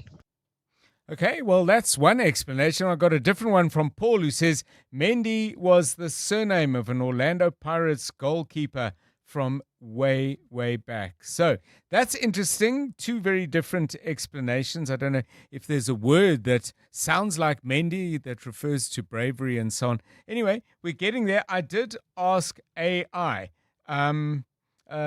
Mendy, Orlando Pirates former goalkeeper. And they said Edouard Mendy is the well, I won't try and do the AI voices. The standout goalkeeper you're likely thinking of, but he never played for Orlando Pirates. And then they refer us to all sorts of details about the Senegal goalkeeper. However, AI doesn't know everything, but maybe you do. Give us a call on 072 702 1702, 18 minutes to 6. EWN Sport. Tola Kelly Mganga, very good afternoon to you. Do you know the word Mendy and do you know where it comes from? No, I don't know anywhere it comes from. I just know it from the French players. That's okay, the so only connection I have to it. You never grew up with watching football with an older person who said, that one, he's a great Mendy. No, never came up. Okay, What have you got in sport apart from an answer to my rather esoteric question? Well, John Carlos Queiroz will enter the record books at the FIFA World Cup today. That's when he takes charge of Ghana up against Panama. He takes charge at a fifth consecutive tournament to match Velibar Moltanovic, who's one shy of the feat set by Carlos Alberto Pereira with 6.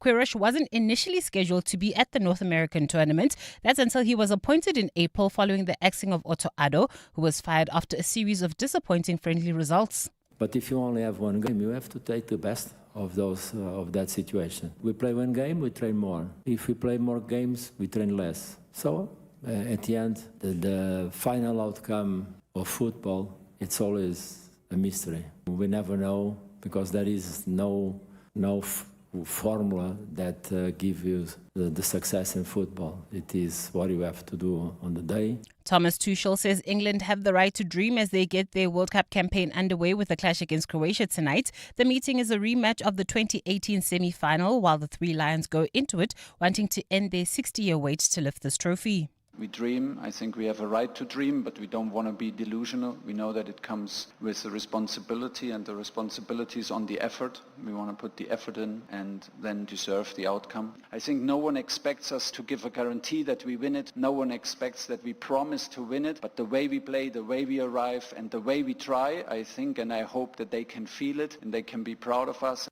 There's also T20 World Cup action this evening as South Africa face off with Pakistan in their second pool game. Following the opening game loss to Australia, Sinalo Jafta has credited captain Lara Woutwat for helping the team maintain their cool heads as they bid to win a maiden international title. Wolfie is someone that leads with integrity. She's someone that will be the first to show up, with whether it's in the gym, whether it's running, her fitness, with batting. And I think for her as a leader, she brings that calmness. You get like fiery people within Marizan, Shivni, Sina, But with Wolfie, she's so calm. And I think that's what's needed, especially from the type of team we have, which is like very strong characters. And Verimi Vatakawa has been called up to the Barbarians team to take on the Springboks on Saturday as he continues his comeback, having retired 4 years ago due to a heart problem.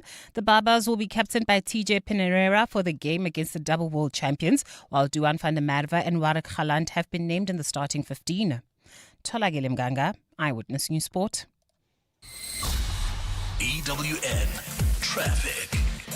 This EWN Traffic is brought to you by Outsurance. SMS out to 451429. You could save on car insurance. If you don't, ask them for 500 Rand. Delays out in Fairland. Let's get the details for you with Karabo Chale. Yeah, that's on the N1 South between Bears, Nordia and 14th Avenue.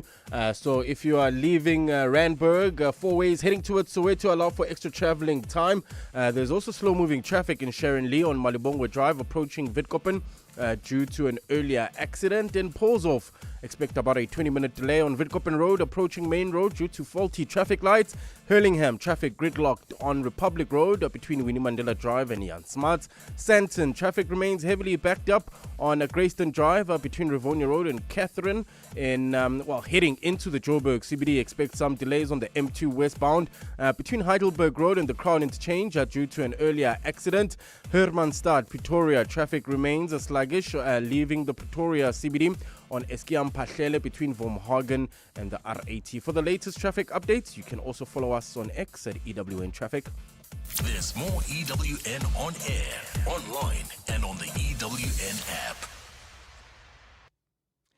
Okay, right. Seeing the Outsurance points men on your route is like the feeling you get when you hear your child's name at prize giving. It just makes you feel good. The Outsurance pointsmen are traffic heroes, easing congestion and helping everyone to get where they need to be quickly and safely for the past 20 years. Just another way you always get something out. In proud partnership with 702, show them some love online using hashtag pointsmenlove. Outsurance is a licensed insurer and FSP.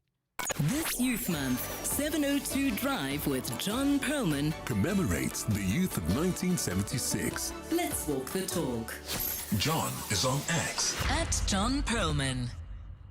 Music in a moment, but I think we definitely now have an answer on the Mendy question. This has come from someone called Michael Khan, who I know pretty well from many years ago. And Michael is someone very, very much involved over decades now in grassroots sport and football in particular and other kinds of community work. This is what Michael says.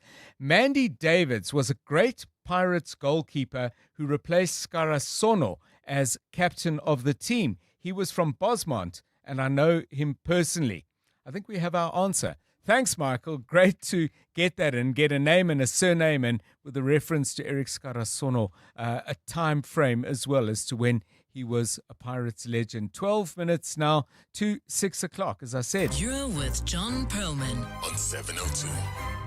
Right, okay, music. We are talking about songs where the song has the same title, but the artist and the song are completely different, not cover versions. And we introduced all of that by playing you two versions of the song Jump. Let's give you the Pointer Sisters just to set the scene again. And while you're listening, and I hope enjoying what I think is a fabulous dance track and a wonderful, wonderful song from its time, you may be thinking as well of songs that answer the question I've just asked. Send it to us. Tell us which of the versions or which of the songs you prefer, and we'll do our best to play as many as we can. The Pointer Sisters.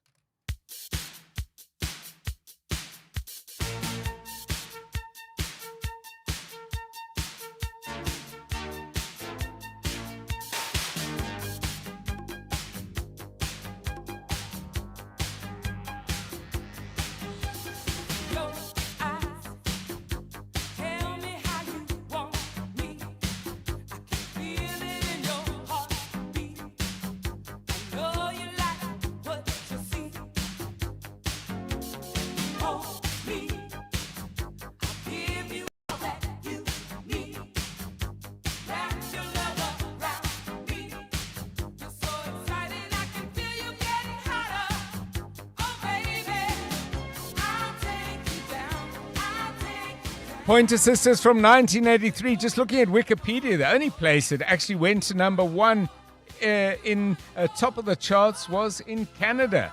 You go figure. Anyway, there you go. The Pointer Sisters. Let's hear your song selections, please.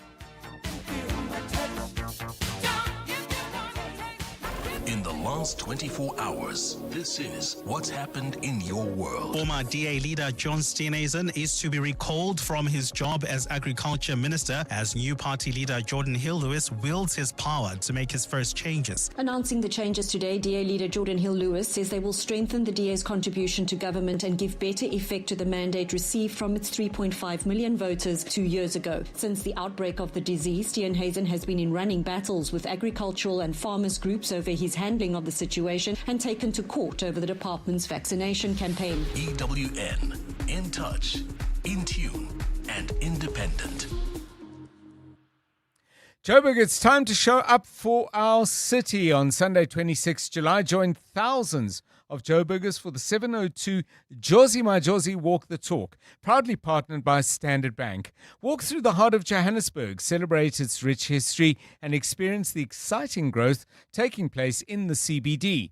As a committed partner invested in the future of our city, Standard Bank invites you to be part of a movement helping to build a stronger, safer and more vibrant Josie for generations to come.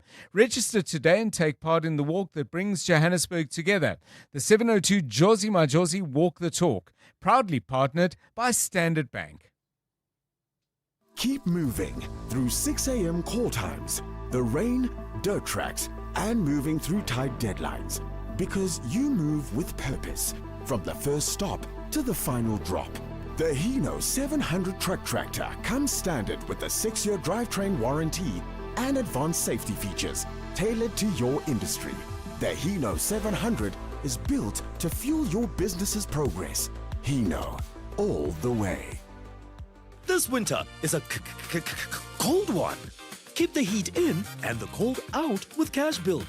Save on electricity and keep your home warm with our top quality ceiling insulation. Plus, upgrade to our energy-efficient geysers and geyser blankets to keep your water hot for longer, especially in the mornings. Don't turn into an ice block this winter.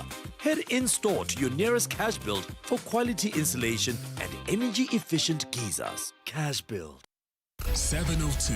WhatsApp John on 072 702 1702. Good afternoon, Tate John. There is 2 songs with the same name, but a different artist. There is a Man in the Mirror by Michael Jackson and a Man in the Mirror by Lucky Dube. It's me, Jeff Gwai from Tutumani, Alexander.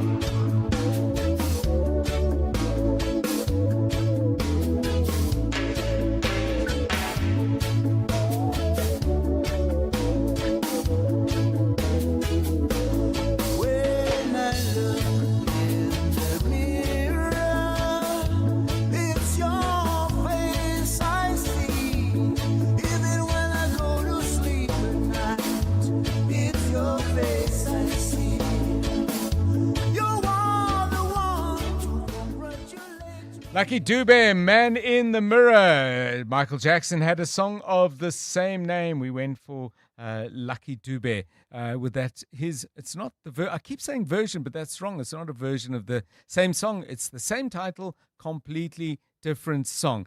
Now, Helen says, alerts us to 2, Let's Dance by Chris Rea and Let's Dance by David Bowie. Which one are we going to play?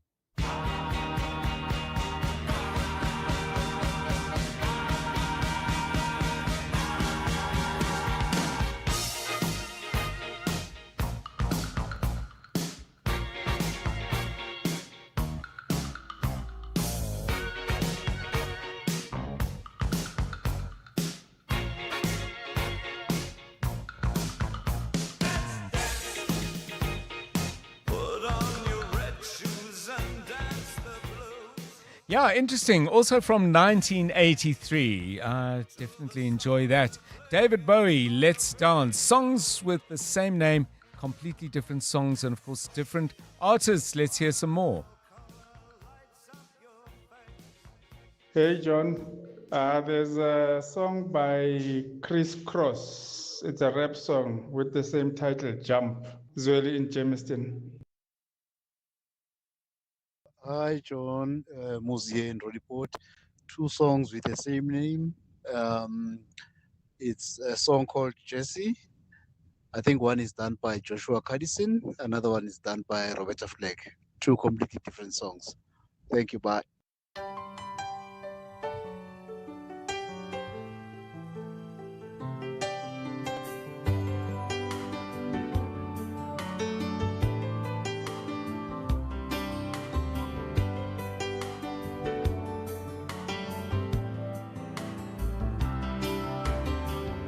From a phone booth in Vegas, Jessie calls at 5 a.m.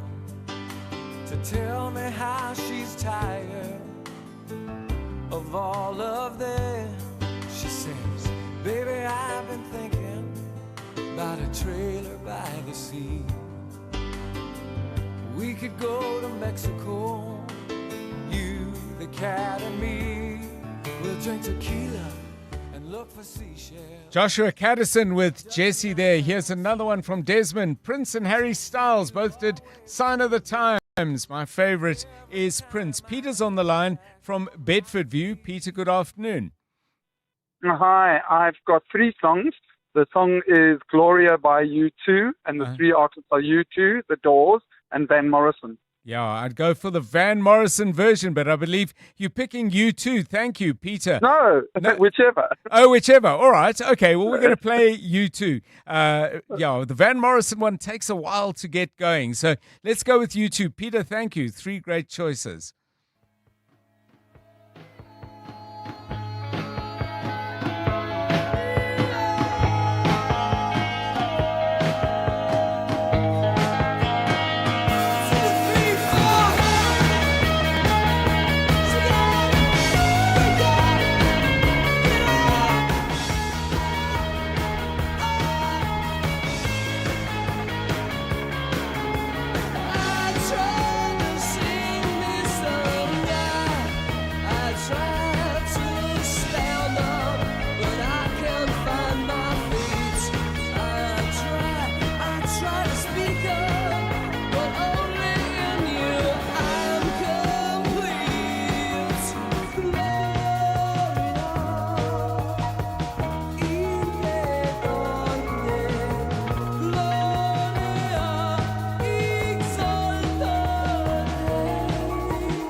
Gloria by U2. There's, of course, a Van Morrison version. The Van Morrison version of that on the Last Waltz movie by the band, and obviously on the soundtrack as well. Very, very special indeed. Take a listen to that. Now, this one comes from, I don't have a name on that. How about The Power of Love by Huey Lewis and the News? Frankie Goes to Hollywood and Jennifer Rush. All of them completely different songs, but released in the same year. How interesting. I'll protect you from the hooded claw. Keep the vampires from your door.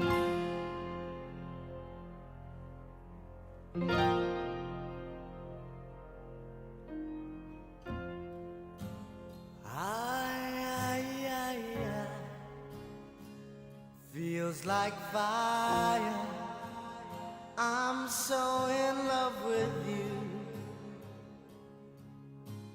Dreams are like angels. They keep bad at bay, bad at bay. Love is the light, scaring darkness away. Yeah. I'm so in love with you. Purge the soul. Make love your goal. Yeah, and we seem to be in the 80s. That one coming out in 1984. One more. Khumotso in Spring says there's Always by Tony Braxton and Always by Pebbles. I love them both, but please play the Pebbles song. Sherelle. Yes, babe. Have you ever loved someone so much that you could feel it deep down in your soul?